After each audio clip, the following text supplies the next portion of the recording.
नमस्कार, स्वागत है आप सभी का डीडी न्यूज में। आपके साथ मैं हूं संध्या शर्मा। आइए समाचार की शुरुआत करते हैं हेडलाइंस के साथ। राष्ट्रपति द्रौपदी मुर्मू आज जिला न्यायपालिका के राष्ट्रीय सम्मेलन के समापन सत्र को करेंगी संबोधित। सुप्रीम कोर्ट के नए झंडे और विशिष्ट चिन्ह का करेंगी अनावरण। प्रधानमंत्री नरेंद्र मोदी ने कहा, पिछले 10 साल में वैश्विक अर्थव्यवस्था 30% बढ़ी, वहीं भारतीय अर्थव्यवस्था करीब 90% बढ़ी। सतत विकास आगे भी जारी रहने का जताया भरोसा। उत्तरी आंध्र प्रदेश और दक्षिण ओडिशा में बंगाल की खाड़ी पर बने दबाव से बारिश होने की संभावना। मौसम विभाग का गुजरात, महाराष्ट्र और कर्नाटक के तटवर्ती इलाकों में तेज बारिश का अलर्ट। इजरायल और हमास के बीच 3 दिन का मानवीय संघर्ष विराम आज से होगा शुरू। गाजा में पोलियो के फिर से फैलने के बाद सामूहिक टीकाकरण की भी शुरुआत आज से। पारिस पैरालंपिक में आज पुरुष शॉटपुट F40 फाइनल में रवि रोंगाली पेश करेंगे चुनौती। हाई जंप और तीरंदाजी में भी भारत को पदक की तलाश। वहीं बैडमिंटन, शूटिंग, रोइंग और एथलेटिक्स में भी खेले जाएंगे मुकाबले। और आइए अब खबरों को जानते हैं विस्तार से। नई दिल्ली के भारत मंडपम में जिला न्यायपालिका के राष्ट्रीय सम्मेलन का आज दूसरा और आखिरी दिन है। राष्ट्रपति द्रौपदी मुर्मू आज सम्मेलन के समापन सत्र को संबोधित करेंगी। सुप्रीम कोर्ट के नए झंडे और विशिष्ट चिन्ह यानी इंसिग्निया का भी अनावरण करेंगी। सर्वोच्च न्यायालय द्वारा आयोजित इस 2 दिवसीय सम्मेलन में 5 कार्य सत्रों का आयोजन किया जा रहा है, जिसमें जिला न्यायपालिका से संबंधित विषयों जैसे कि इंफ्रास्ट्रक्चर और मानव संसाधन, सभी के लिए समावेशी न्यायालय, न्यायिक सुरक्षा और न्यायिक कल्याण, मामला प्रबंधन और न्यायिक प्रशिक्षण पर विचार विमर्श और चर्चा की जा रही है। प्रधानमंत्री नरेंद्र मोदी ने शनिवार को दिल्ली में आयोजित ईटी वर्ल्ड लीडर्स फोरम को संबोधित किया। पीएम ने कहा कि आज भारत सफलता की अनोखी कहानी लिख रहा है। पिछले 10 सालों में वैश्विक अर्थव्यवस्था 35% बढ़ी, जबकि इन सालों में भारत की अर्थव्यवस्था 90% बढ़ी। यह एक सतत विकास है जिसे भारत ने हासिल किया है। भारत आज एक अलग ही सक्सेस स्टोरी लिख रहा है। भारत में हमने रिफॉर्म्स का असर अपनी इकोनॉमी की परफॉर्मेंस में देखा है। यहां तक कि भारत ने कई बार प्रिडिक्शन से भी और अपने पीयर से भी बेटर परफॉर्म किया है। जैसे पिछले 10 सालों में ग्लोबल इकोनॉमी 35% बढ़ी है, लेकिन इन्हीं 10 सालों में हमारी इकोनॉमी करीब करीब 90% बढ़ी है। ये वो सस्टेन ग्रोथ है जो हमने हासिल की है। ये वो सस्टेन ग्रोथ है जिसका हम वादा करते हैं, और ये वो सस्टेन ग्रोथ है जो आगे भी जारी रहेगा। देश की विकास यात्रा में एक और अध्याय जुड़ गया है। वंदे भारत ट्रेनों के विस्तार में मदुरै बेंगलुरु, चेन्नई नागरकोविल और मेरठ लखनऊ के बीच वंदे भारत ट्रेनों की सेवा शुरू हुई। टेम्पल सिटी मदुरै अब आईटी सिटी बेंगलुरु से वंदे भारत के द्वारा सीधे जुड़ गया है।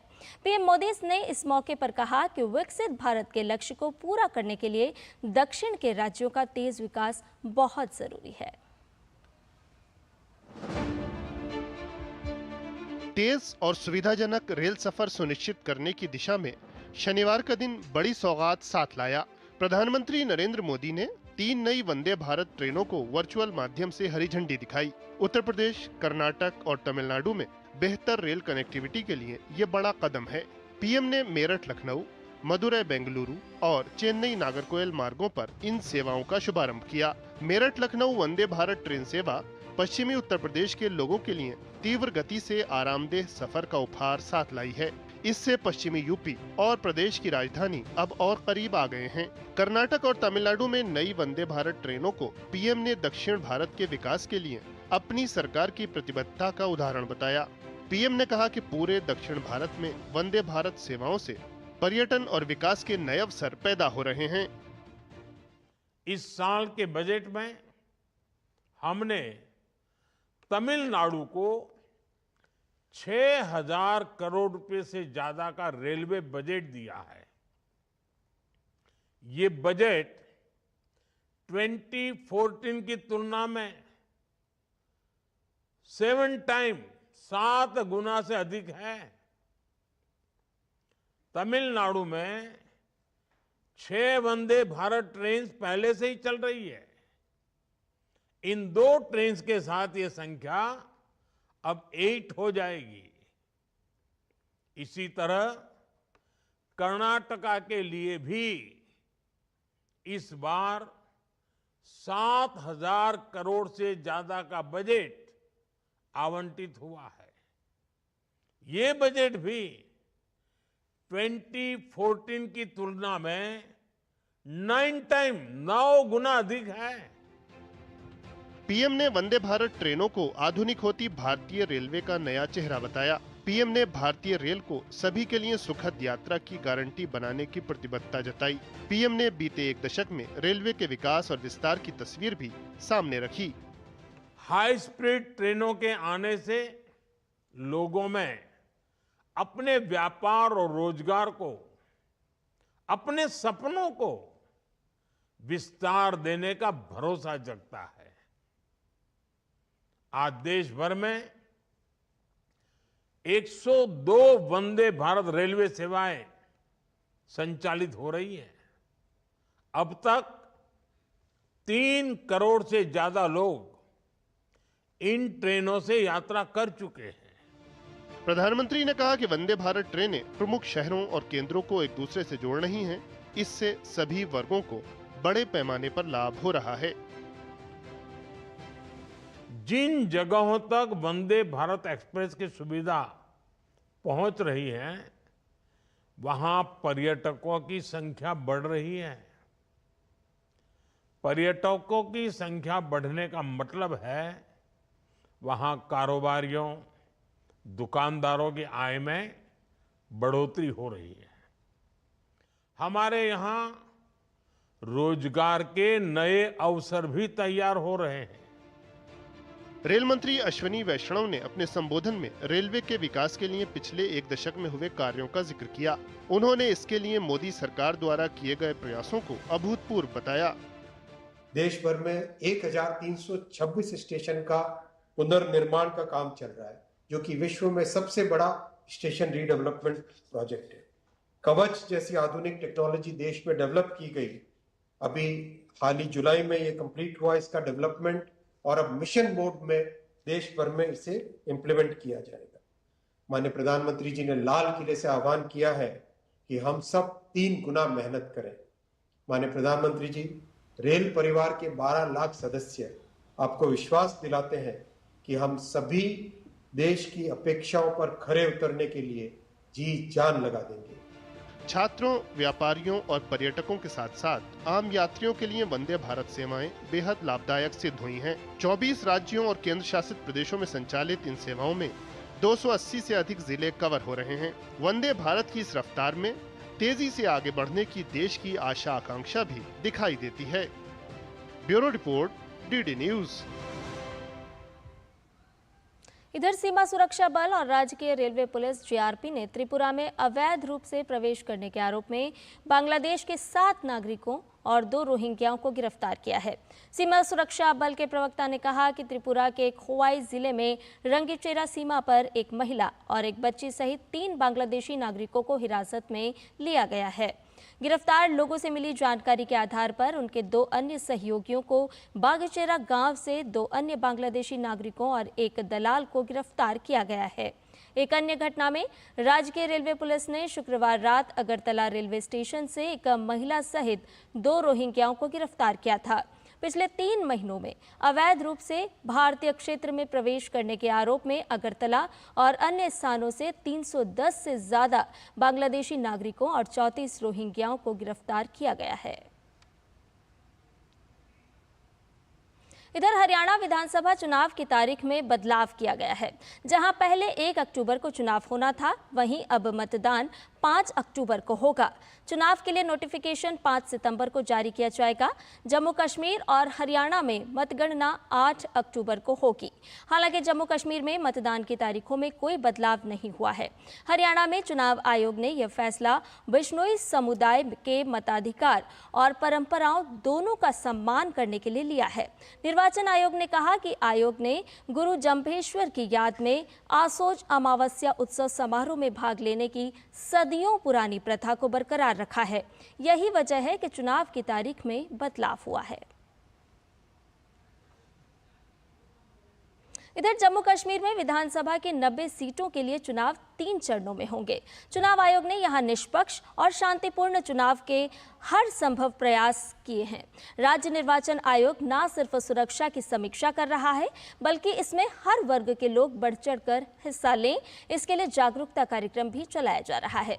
चुनाव तैयारियों को लेकर राज्य के मुख्य निर्वाचन अधिकारी पीके पोले से खास बातचीत की हमारे संवाददाता ऋषि कुमार ने। जम्मू कश्मीर में 3 चरणों में चुनाव हो रहे हैं और इन चुनावों में किस तरीके की तैयारियां हैं, क्या सुरक्षा के इंतजाम हैं, किस तरीके से स्वीप के कार्यक्रम चल रहे हैं, इस पर विस्तार से बात करने के लिए हमारे साथ जम्मू कश्मीर के मुख्य निर्वाचन अधिकारी पीके पोले साहब हैं। सर, जिस तरीके से इस बार के चुनाव हो रहे हैं, बेहद अभूतपूर्व चुनाव हैं। सबसे पहले बताएं कि इस बार के चुनाव में जो तैयारियां हैं वो किस तरीके की हैं, खासतौर से सुरक्षा को लेकर। हर चुनाव अपने आप में एक अलग चुनाव होता है। भले उसमें ब्रॉडली हमें सिमिलैरिटी लग जाए, लेकिन काफ़ी उसमें जो छोटे छोटे पॉइंट्स रहते हैं वो अलग रहते हैं। लोकसभा के दरमियान जितना पार्टिसिपेशन लोगों का रहा, उससे कहीं गुना ज़्यादा जो है असेंबली इलेक्शंस में रहेगा और उसी तैयारी से हमारी प्रिपरेशन चल रही है। जी, लोकसभा चुनावों में जो टर्नआउट हुआ वो निश्चित तौर से आपके लिए बेहद उत्साहवर्धक रहा और निर्वाचन आयोग इस बार के लिए तैयारी कर चुका है कि वो टारगेट क्रॉस करना है। तो स्वीप अभियान जो चल रहे हैं, जैसे कि आप कार्यक्रम में भाग भी लेंगे, इसकी कितनी महत्ता है और किस तरीके से ये हर ज़िले में इसको आयोजित करा रहे हैं? ऑनरेबल इलेक्शन कमीशन का हमेशा प्रयास रहता है कि इलेक्शंस में सभी शिरकत करें, चाहे वुमेंस है, यूथ्स है, बुज़ुर्ग है, डिसेबल्ड पर्सनस है, माइग्रेंट्स है, ट्राइबल्स है, समाज के हर किसी तबके का इसमें सहयोग हो। और उसी ऑनरेबल इलेक्शन कमीशंस के उद्देश्य के हिसाब से हम अवेयरनेस करते हैं, जिसको हम स्वीप के नाम पर जानते हैं। तो स्कूली बच्चे नॉर्मली जो फर्स्ट टाइम वोटर्स रहते हैं, उनमें भी पार्टिसिपेशन हो, जो देश का भविष्य वो डिसाइड करते हैं इलेक्शंस के ज़रिए से, उसके लिए यहाँ जाए। इस बार जो पार्टिसिपेशन है, न सिर्फ लोगों में, पॉलिटिकल पार्टीज़ में भी काफ़ी छोटे छोटे दल हैं, तो उन लोगों के साथ कोऑर्डिनेशन, उनकी सुरक्षा को लेकर आयोग ने भी कहा है, वो सब तैयारियां मुकम्मल हैं? ज़रूर, बिल्कुल बिल्कुल, कोई डिफ़िकल्टीज जो है उसमें नहीं है। इस ज़िले में कैंपेनिंग ऑलरेडी शुरू हो गई है, लास्ट डे ऑफ विड्रॉवल ख़त्म हो गया है, कैंडिडेट्स कौन कौन है वो फाइनलाइज हो गया है, उन्होंने अपना जो है कैंपेनिंग शुरू कर दी है। जो उनको परमिशंस लगते हैं ऑनलाइन तरीके से हम अवेलेबल करवा रहे हैं, कोई उसमें डिफ़िकल्टीज नहीं। Thank you. तो हमने बात की पीके पोले साहब से, जो कह रहे हैं कि पूरी तैयारियां मुकम्मल हैं और इस बार के जो चुनाव हैं उसमें उनका टारगेट ये है कि ज़्यादा से ज़्यादा टर्नआउट हो। कैमरामैन अनिकेत के साथ ऋषि कुमार, डीडी न्यूज़, कुलगाम। और बुलेटिन में खबरें अभी और भी है, लेकिन फिलहाल रुकने एक छोटे से ब्रेक के लिए जल्द हाजिर होंगे। आप बने रहिए डीडी न्यूज़ के साथ। सी जान जो है सारे घर की दुलारी, उसकी सुरक्षा और स्वास्थ्य है हम सबकी जिम्मेदारी। 5 साल से कम उम्र के बच्चों को दस्त से बचाने के लिए तैयार है परिवार। रक्षा, रोकथाम और उपचार। रक्षा के लिए 6 महीने तक बच्चे को सिर्फ माँ का दूध पिलाएं। रोकथाम मतलब साफ घर, साफ टॉयलेट और साफ बर्तन, और खाना बनाने से पहले और शौच या मल साफ करने के बाद हाथ अच्छे से धोएं। उपचार के लिए जब बच्चे को दस्त लगे तो उसे तुरंत ORS का घोल पिलाएं और 2 हफ्ते तक जिंक की गोली दें। दस्त होते ही अपने नजदीकी स्वास्थ्य केंद्र से जल्द संपर्क करें। ORS और जिंक की गोलियां स्वास्थ्य केंद्र पर निशुल्क उपलब्ध हैं। जब बच्चे स्वस्थ रहेंगे तो हंसते मुस्कुराते रहेंगे। याद रहे, दस्त के विरुद्ध तैयार है परिवार। रक्षा, रोकथाम और उपचार।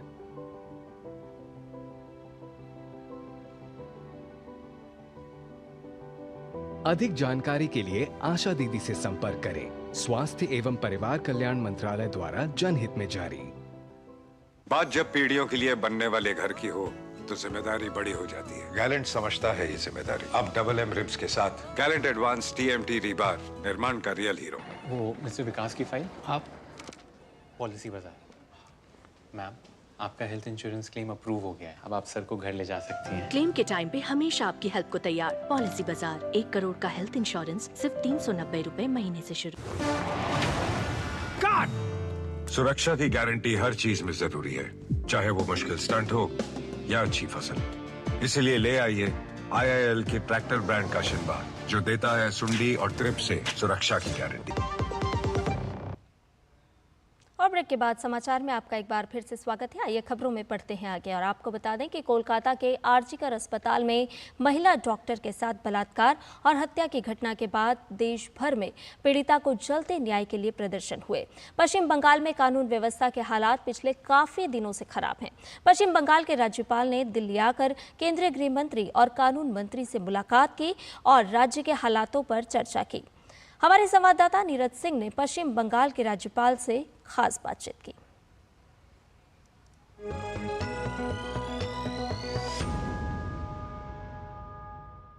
पश्चिम बंगाल में कानून व्यवस्था कैसी है, ये स्थिति किसी से छुपी नहीं है। लोग लगातार न्याय के लिए प्रदर्शन कर रहे हैं। पश्चिम बंगाल के गवर्नर दिल्ली पहुंचते हैं। दिल्ली में गृह मंत्री से उन्होंने मुलाकात करी है, कानून मंत्री से उन्होंने मुलाकात करी है और पश्चिम बंगाल के हालातों के बारे में उनको बताया। सर, पश्चिम बंगाल में किस तरह की स्थिति है, लॉ एंड ऑर्डर किस तरह का है, क्योंकि लोग अभी भी सड़कों पर हैं। लोग परेशान हैं। हजारों की तादाद में लोग, सामान्य लोग, आम आदमी सड़क में आता है। उसमें डॉक्टर लोग हैं, नर्सेस है, पैरामेडिकल स्टाफ है, आम आदमी है, टीचर्स है, पेरेंट्स है। दुनिया समाज के सारे तरफ आंदोलन हो रहा है। उन्होंने पूछता है, प्रशासन से पूछता है, मुख्यमंत्री से पूछता है, गवर्नमेंट से पूछता है, राज्यपाल से पूछता है, हमें न्याय चाहिए, हमें न्याय चाहिए।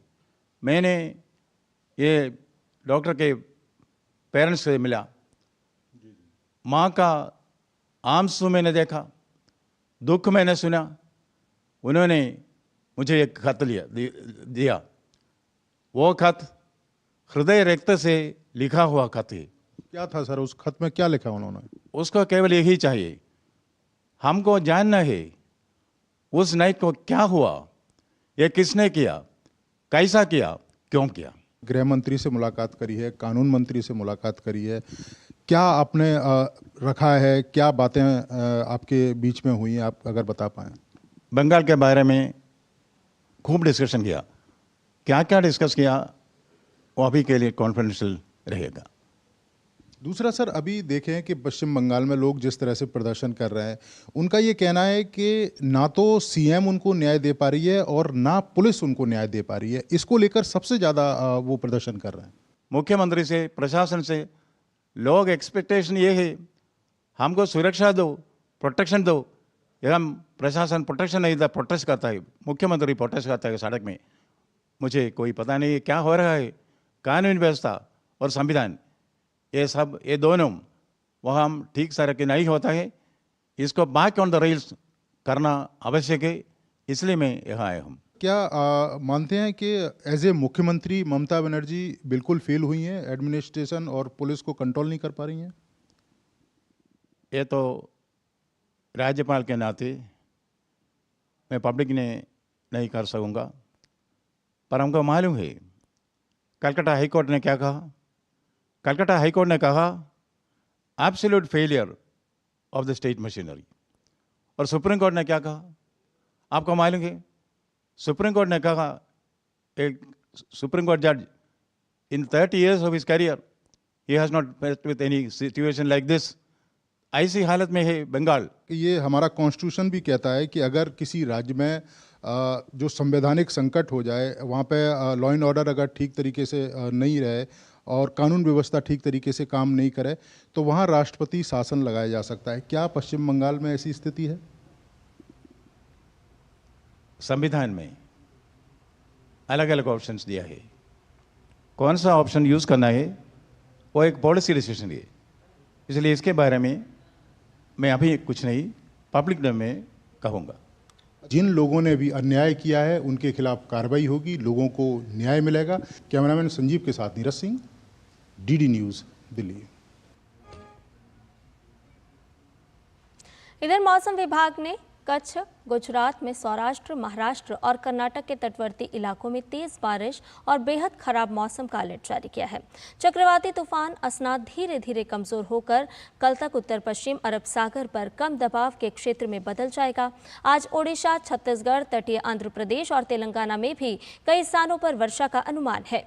मौसम विभाग के अनुसार उत्तरी आंध्र प्रदेश और दक्षिण ओडिशा से लगी बंगाल की खाड़ी पर बना दबाव आज उत्तर पश्चिम में केंद्रित रहेगा।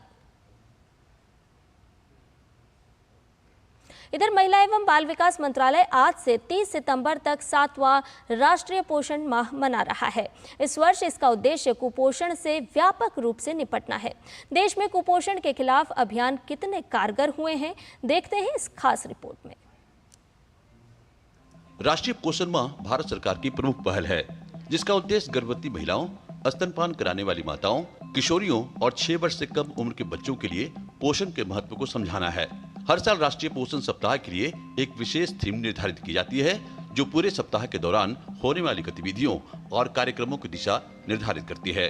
2024 में राष्ट्रीय पोषण माह की थीम है सभी के लिए पौष्टिक आहार। आज पोषण माह की शुरुआत हम कर रहे हैं। आज के इस पावन अवसर पर हम आप सब से यह आग्रह भी करेंगे कि हम इसको जन जन तक, ये जन जागरूकता का अभियान है, तो जन जन तक पहुंचाने में आप अपनी प्रतिबद्धता को भी दर्शाएंगे। जैसा हम सभी जानते हैं, हमारे उपनिषद में भी लिखा है, आहार सद्धो सत्व सद्धि, यानी जब आहार हमारा शुद्ध होगा तो हमारी चेतना भी शुद्ध होगी। महिला एवं बाल विकास मंत्रालय पूरे सितंबर 2024 को 7वां राष्ट्रीय पोषण माह मना रहा है। पोषण माह में मानव जीवन के महत्वपूर्ण चरणों गर्भावस्था, शैशवावस्था, बचपन और किशोरावस्था के बारे में व्यापक जागरूकता पैदा की जाती है। अभियान को देश के सभी हिस्सों और समुदायों तक पहुंचाने के लिए पूरे माह तक विशेष अभियान चलाया जाता है, जिसमें सक्षम आंगनबाड़ी बनाने का लक्ष्य भी शामिल है।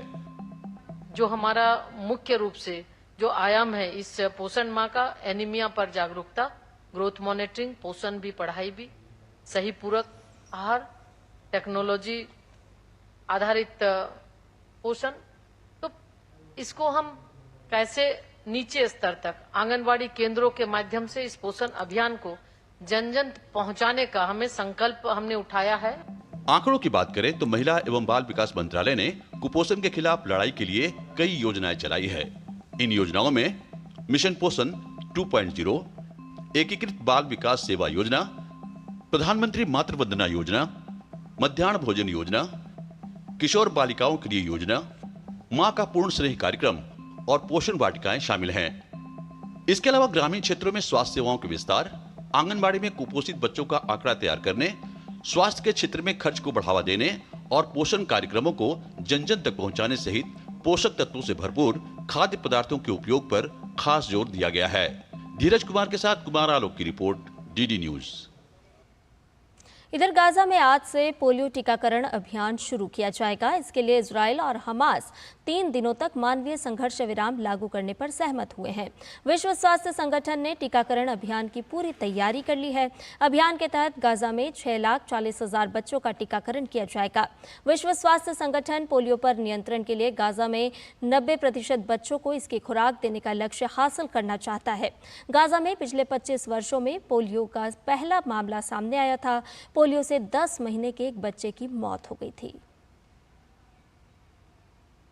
इधर जर्मनी के हनोवर में बधिर शूटिंग चैंपियनशिप में भारत ने 1 स्वर्ण, 2 रजत और 1 कांस्य सहित कुल 4 पदक जीते हैं।